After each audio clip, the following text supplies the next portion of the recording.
Coucou! Comme vous le savez peut-être, parce qu'on l'a mentionné dans une vidéo dernièrement, dans une semaine, on part en voyage!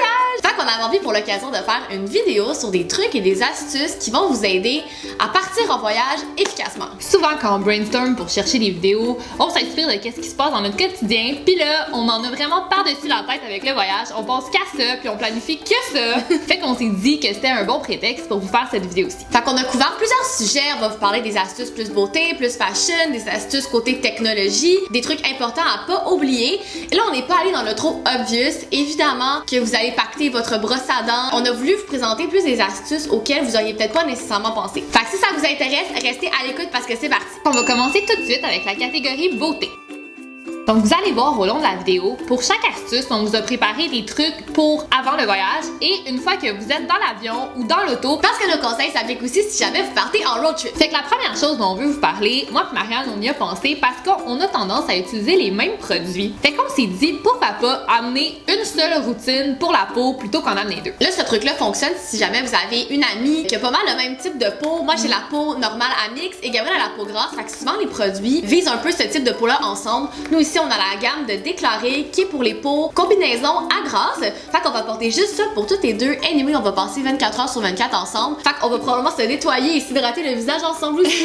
C'est pas obligé d'être une gamme complète de produits. Vous pouvez aussi vous arranger. L'une amène le dentifrice, l'autre le rince-bouche ou avec le savon, le gel pour la douche. L'idée en arrière de ça, c'est juste de pas overpack, de pas vous retrouver avec des valises super lourdes parce que les deux, vous avez amené des choses en double. Ensuite, si vous partez en voyage en pack-sac, peut-être que ce conseil s'appliquera pas parce qu'on vous parlait un peu des essentiels maquillage. Nous, on s'en va en Californie, fait qu'on va pouvoir se permettre d'apporter un peu de maquillage. Mais par contre, on aime ça traîner des petites trousses et pas amener trop d'affaires. Une bonne affaire à amener, c'est des palettes comme ça qui sont compactes. Nous, ici, on a la Naked Basics. Il y a absolument toutes les couleurs dont vous auriez besoin pour faire une variété de looks. En même temps, vous n'allez pas avoir envie nécessairement d'expérimenter avec votre maquillage en voyage. Vous voulez quelque chose de simple et efficace qui va droit au but. Puis c'est la même chose au niveau du blush. Prenez une couleur que vous aimez, que vous savez qui vous va bien, qui va avec tout aussi. Ça m'était arrivé une fois, j'avais amené comme 5 blushs dans ma trousse, puis je les avais toutes pas utilisées. Là. Ça sert à rien de faire ça. Allez-y pour le day-to-day. Prenez votre maquillage de tous les jours. C'est tout ce dont vous allez avoir besoin. Ensuite, c'est pas mal important de penser aux produits qu'on va amener dans l'avion avec nous parce qu'il y a une limite de 100 ml à amener avec soi dans l'avion, sinon vous les faites confisquer. Fait assurez-vous que vos produits fassent 100 ml ou moins. La première chose qu'on vous suggère d'amener, c'est du Bioderma ou tout autre eau micellaire. C'est vraiment un indispensable. J'ai pas le choix d'en avoir avec moi. J'aime pas ça, garder mon maquillage dans l'avion. L'air est vraiment renfermé puis ça a comme tendance à maganer un peu notre visage. Pouvoir se démaquiller dans l'avion, ça permet d'éviter ça un petit peu. Des fois, même si vous avez pas mis de maquillage avant de monter dans l'avion, après de longues heures de vol ou même en auto, votre peau devient comme sale. C'est rafraîchissant de juste se passer un coton avec de l'eau micellaire dans le visage. Puis une fois que vous êtes démaquillé, ce qui est le fun, ça permet de se faire un masque pour le visage. Puis celui qu'on peut vous présenter aujourd'hui, il est particulièrement génial pour l'avion. C'est le masque de Liswati, le Detox. Ce qui est fun avec ce masque-là, c'est qu'une fois que tu le mets en fine couche, tu peux le laisser sur ta peau. T'as pas besoin de te lever avec la face pleine de masque pour te diriger aux toilettes puis l'enlever. Tu le mets, tu restes à ton siège. Puis moi, je trouve que ça fait un peu comme une petite barrière contre l'air de l'avion qui est un peu sale. Puis c'est une manière assez facile et simple de se faire une espèce de petit spa, d'en profiter. C'est long, un trajet en avion ou en auto, fait que pourquoi pas se faire un peu plaisir. Un autre truc que j'amène tout le temps dans l'avion, c'est une crème à main. Ici, j'ai un format échantillon qui vient de chez Anthropologie. C'est un bon moment pour amener des échantillons. Là, on sait jamais quoi faire avec les échantillons d'habitude, mais là, vous avez qu'à l'utiliser dans l'avion. Après ça, vous le jetez. Ça prend pas de place, puis ça évite d'avoir comme les mains toutes craquées. Puis aussi, c'est une bonne occasion de s'appliquer beaucoup de baume à lèvres. Nous, on aime particulièrement ceux-ci de Baume, qui est une compagnie justement que leur concept de baume à lèvres, c'est tout relié au voyage. Fait que c'est comme une bonne occasion quand vous partez en voyage de les apporter avec vous. On a le baume à lèvres Bali qui vient tout juste de sortir, c'est leur nouveau baume à lèvres, qui est à la vanille et noix de coco, puis c'est sûr qu'on va le traîner avec nous. En général, ce que j'essaie de faire, c'est de tout mettre dans un sac Ziploc comme ça. Je le mets dans mon carry-on, puis j'ai juste à le sortir une fois arrivé aux douanes. On perd pas de temps, tout est là. Je trouve que ça sauve du temps que ça soit déjà dans un petit sac. Ensuite, on va passer aux astuces qui sont plus en lien avec le côté fashion de votre voyage. Quand on fait notre valise, je pense qu'on fait tout un peu la même chose. Là, on met plein de vêtements partout dans notre chambre, on essaie de se faire des kits. C'est vraiment une bonne chose parce que ça nous permet de planifier un peu d'avance ce qu'on va amener. Mais moi, un petit truc que je vous conseille de faire, c'est assurez-vous que chacun des items que vous amenez fit avec plusieurs morceaux. Genre, j'ai pris l'habitude d'essayer de me dire, je n'amènerai pas un vêtement qui ne fit qu'une seule fois dans mon voyage. Puis d'ailleurs, si vous comptez faire un voyage où vous allez magasiner, nous, ce qu'on va faire, c'est qu'on va porter un peu moins de kits que prévu. Dans le fond, on part 10 jours, on va porter environ 6 à 7 kits parce qu'on sait qu'on va vouloir aller magasiner là-bas. On s'en va en Californie, là, faut en profiter un petit peu. Puis d'habitude, le linge qu'on achète en voyage, on veut le porter immédiatement. Ça, on sait que ça va arriver, on prévoit le coup, puis comme ça, on va pacter plus léger. Moi, ça m'est arrivé souvent d'acheter des vêtements en prévision d'un voyage, puis finalement de me rendre compte que je voulais d'autres vêtements là-bas. Fait que c'est comme des achats en double. Tu sais, c'est niaiseux. Si vous êtes comme nous puis que vous aimez beaucoup la mode, c'est un nice souvenir à ramener de voyage, des vêtements de l'endroit que vous avez visité. Ensuite, ça pour l'avion ou pour la voiture, là, c'est un peu évident. Habillez-vous avec du linge confortable parce que vous êtes assis vraiment longtemps. Ça arrive souvent en plus quand on prend la voiture. On a comme complètement oublié qu'on allait être assis pendant 5 heures puis on est en jeans. Il y a rien de moins confortable que ça. Fait que mettez des leggings, des joggings, mettez aussi beaucoup de couches. C'est le temps d'avoir plusieurs options, hein, chaud, froid, pour pouvoir s'habiller et se déshabiller. J'essaie toujours de me dire, est-ce que je pourrais dormir dans les vêtements que je porte en ce moment? Si oui, c'est que c'est parfait pour l'avion. Puis aussi dans l'avion, il fait vraiment froid. Fait que traînez avec vous un foulard. Là, nous ici, on a un gros foulard comme ça, c'est bien la mode, hein, les foulards qui font comme des grosses couvertes. Celui-là est énorme. Fait que c'est sûr que ça va vous garder au chaud tout au long du trajet. Un autre item que j'aime beaucoup amener dans l'avion, c'est un petit masque comme celui-ci. Vous l'avez vu dans plusieurs vidéos, hein, je l'aime. Puis c'est vraiment un indispensable parce que souvent dans l'avion, si vous faites des vols de nuit surtout, il faut dormir, sinon vous allez perdre du temps pendant votre voyage, puis il n'y a rien de plus frustrant que d'être jet lag en voyage. Puis celles d'entre vous qui ont déjà pris des vols de nuit sont au courant, là, vous vous faites constamment réveiller, la bouffe, les gens qui ouvrent les volets. Non, moi j'aime ça être dans la noirceur, ça me permet de dormir beaucoup mieux. Pour les gens qui ont du mal à dormir dans l'avion, je vous suggère vraiment d'essayer ça. Ouais, je suis pas capable de dormir en avion. Faudrait que t'essayes, je suis sûre que ça pourrait t'aider. Mais là, t'en auras pas besoin parce que tu vas me parler pendant ça. Maintenant, on va passer à nos trucs techno.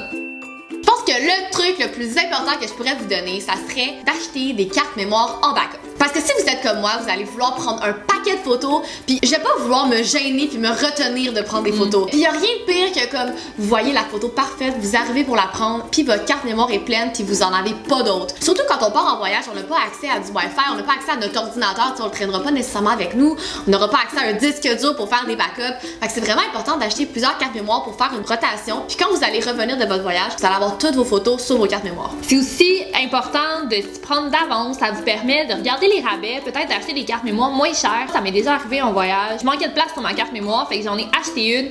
Mais tu sais, acheter une carte mémoire dans un lieu touristique, c'est pas très brillant, là. Ça coûte plus cher.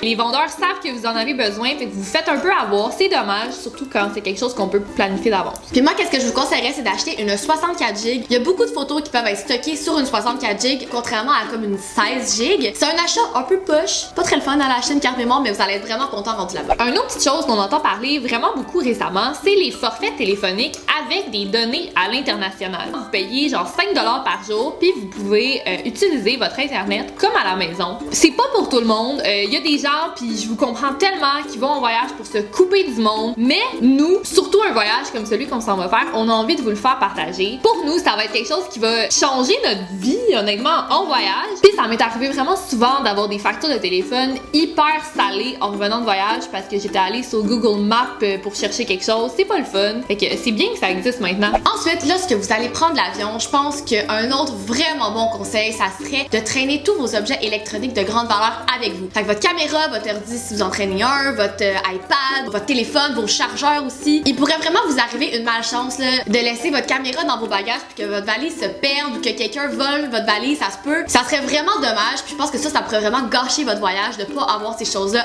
avec vous. De toute façon, on vous conseille vraiment d'avoir un chargeur de téléphone avec vous dans votre carry-on parce que de plus en plus maintenant, vous pouvez brancher votre téléphone dans l'avion. Souvent dans le système audiovisuel en avant du siège, là, vous pouvez brancher directement le port USB. Puis ça peut être vraiment pratique si jamais votre avion est en retard de plusieurs heures. Ben là, vous allez gosser sur votre téléphone, vous allez tout user la batterie. Mais là, vous allez pouvoir charger votre téléphone dans l'aéroport avant de monter dans l'avion. Ensuite, dans l'avion, c'est possible que vous tombez dans un vol ou est-ce qu'il y a un bébé qui pleure pendant 6 heures, ça se peut. Fait que je pense qu'un bon truc pour se bloquer un peu des bruits extérieurs, ça serait une bonne paire d'écouteurs. Une paire d'écouteurs qui arrive à bloquer justement les bruits ambiants, soit pour écouter votre musique, votre film, ou pour simplement les mettre sur vos oreilles puis que ça bloque le bruit pour que vous puissiez mieux vous endormir. Moi ici j'ai une grosse paire d'écouteurs qu'on met par-dessus les oreilles, mais il y a aussi plein de petits écouteurs bouchons qui sont rendus super bons pour bloquer tous les bruits qui pourraient vous énerver. Puis la dernière chose qu'on vous conseille de faire, puis nous c'est sûr qu'on va se mettre là-dessus, là, c'est ma prochaine mission, c'est de se faire une playlist de voyage. Je me rappelle le back in the days, on devait se faire des CD. J'avais des CD là, quand je partais en voyage avec ma mère, là, on se faisait, j'avais un CD pour l'avion,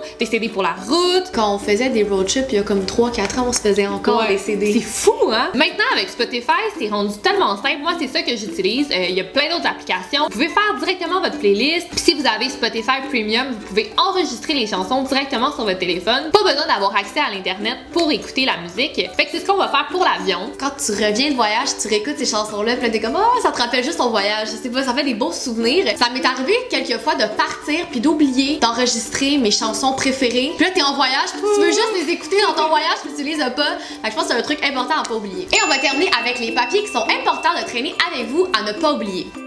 Le premier truc qu'on aurait à vous donner, ça serait de prendre votre passeport en photo avant de partir en voyage. Soit par exemple de prendre le passeport en photo puis de vous l'envoyer par email, ou par exemple ce que moi j'aime faire, c'est scanner mon passeport, imprimer une copie du passeport puis la mettre dans le fond de mes bagages. Fait comme ça, si jamais il arrive une malchance partie là-bas puis que votre téléphone est mort, que vous avez plus accès à vos emails, vous pouvez sortir le papier dans le fond du bagage, vous avez la preuve que c'est bien votre passeport. Dans la même ordre d'idée, c'est vraiment important d'avoir un identifiant à bagages. On sait jamais qu'est-ce qui peut arriver avec nos valises. Nous, c'est vraiment cute. On en a des personnalisés. C'est écrit à deuxième point. Oui. C'est tellement cute. Il y en a des super beaux des identifiants à bagages chez Indigo, là. Ils ont le taux pour ces affaires-là. Là. Avant, je me disais, pouf, ça sert à rien d'identifier ça des valises. Jusqu'à temps que je perde ma valise puis qu'ils me la ramènent à l'hôtel parce que ma mère avait pris la peine d'écrire l'adresse où on allait sur nos valises. Des fois, il faut qu'il y ait des bad luck qui nous arrivent pour qu'on se mette à faire quelque chose, mais vous faites-le avant la bad luck. Ensuite, on va parler des assurances. C'est quelque chose un peu qu'on n'entend pas tant parler quand on parle d'essentiels de voyage. C'est Gabriel qui m'en avait parlé la dernière fois quand on est parti au Mexique. J'étais plus ou moins au courant. Vous pouvez avoir des assurances de voyage avec votre travail, avec vos cartes de crédit. Moi, j'en avais pas. Fait que j'ai dû aller faire une demande sur le site de la Croix-Bleue. C'est vraiment tout simple quand vous choisissez votre destination, votre type de voyage. Puis là, ils vont vous envoyer des propositions d'assurance. Je pense que c'est bien de prendre l'assurance qui couvre au moins les bagages et vous-même. Comme ça, si par exemple, il arrive une bad luck avec vos bagages, vous allez être complètement dédommagé. Puis c'est souvent quelque chose qu'à notre âge, on sait pas nécessairement. Fait que renseignez-vous. Des fois, ça se peut aussi que vos parents soient assurés et que ça vous couvre.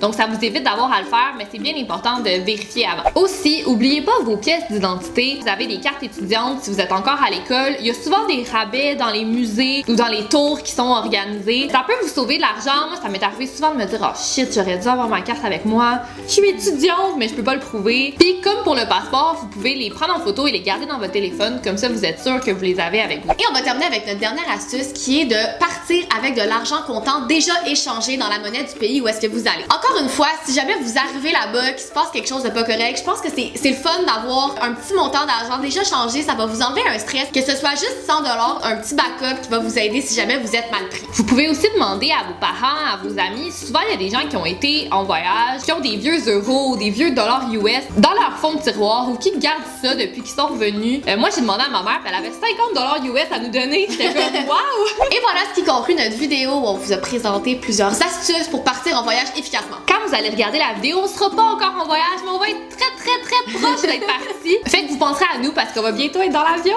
Là, on part à Los Angeles et à San Francisco. Fait que si vous avez des bonnes adresses où vous êtes déjà allés qui pourraient nous inspirer un petit peu parce qu'on est encore à la recherche de trucs à faire là-bas, dites-nous dans les commentaires. Aussi, si jamais vous avez des indispensables de voyage qu'on n'a pas mentionnés, n'hésitez pas à nous le dire. Il est encore temps qu'on fasse du shopping de dernière minute. Là. Fait que merci d'avoir écouté la vidéo et on se dit à vendredi prochain pour une prochaine vidéo. Bye!